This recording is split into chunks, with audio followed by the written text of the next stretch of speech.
खबर नोएडा से आ रही है, जहां पर सेक्टर 18 इलाके में एलिवेटेड रोड पर बड़ा हादसा हुआ है। एक स्कूल बस रेलिंग तोड़कर रुक गई है। गनीमत ये रही कि बस एलिवेटेड रोड से नीचे नहीं गिरी, वरना और बड़ा हादसा हो सकता था और नीचे चल रही गाड़ियों पर ये बस गिर सकती थी और इस बस को काफ़ी नुकसान हो सकता था। तो गनीमत ये रही कि बस में बच्चे सवार थे या नहीं, इसको लेकर जानकारी हासिल करने की कोशिश करेंगे। लेकिन फिलहाल जो तस्वीरें सामने आ रही हैं उसे यही नज़र आ रहा है कि बस में बच्चे सवार नहीं थे, जो कि बहुत बड़ी गनीमत रही। तो तस्वीरें आप देख सकते हैं, बेहद अफसोसनाक मंजर। ये नोएडा सेक्टर 18 का एलिवेटेड रोड है, जिस पे ये पूरा हादसा पेश आया है और ये स्कूल बस है जो कि रेलिंग तोड़कर रुक गई है, क्योंकि काफ़ी ऊंचा ये रोड है। अगर नीचे गिरती बस तो काफ़ी बड़ा हादसा हो सकता था।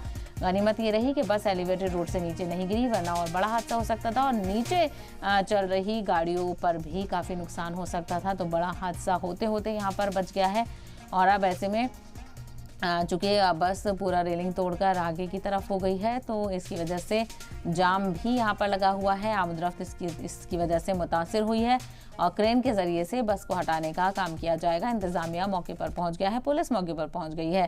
तो बेहद अहम जानकारी आपको बताते चलें और तस्वीर आपके सामने है। सेक्टर 18 इलाके का ये एलिवेटेड रोड है, जहाँ पर ये हादसा हुआ है। एक स्कूल बस रेलिंग तोड़कर रुक गई है। गनीमत ये रही कि ये नीचे नहीं गिरी, वरना बड़ा हादसा हो सकता था और जो नीचे चल रही गाड़ियां हैं उनको भी काफ़ी नुकसान पहुंच सकता था। तो बड़ा हादसा होने से यहाँ पर बच गया। हालांकि ये हादसा अभी भी काफ़ी शदीद है। क्या वजह रही, ड्राइवर नशे में था या स्पीड बहुत ज़्यादा थी, इसको लेकर अभी जांच की जाएगी।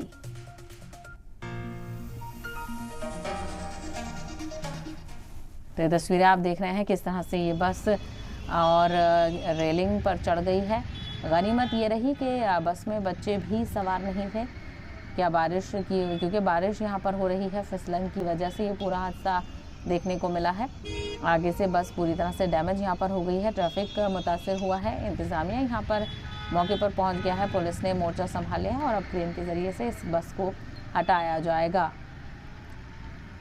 तो तस्वीरें आप देखिए, और अगर ये बस रेलिंग तोड़कर आगे की तरफ गिर जाती तो और बड़ा हादसा हो सकता था और बच्चे इसमें सवार होते तो कहीं ना कहीं काफ़ी बड़ा ये हादसा बन सकता था। कैजुअलिटी को लेकर भी अब शुक्र किया जा रहा है कि बच्चे इसमें नहीं थे और बस नीचे भी नहीं गिरी है।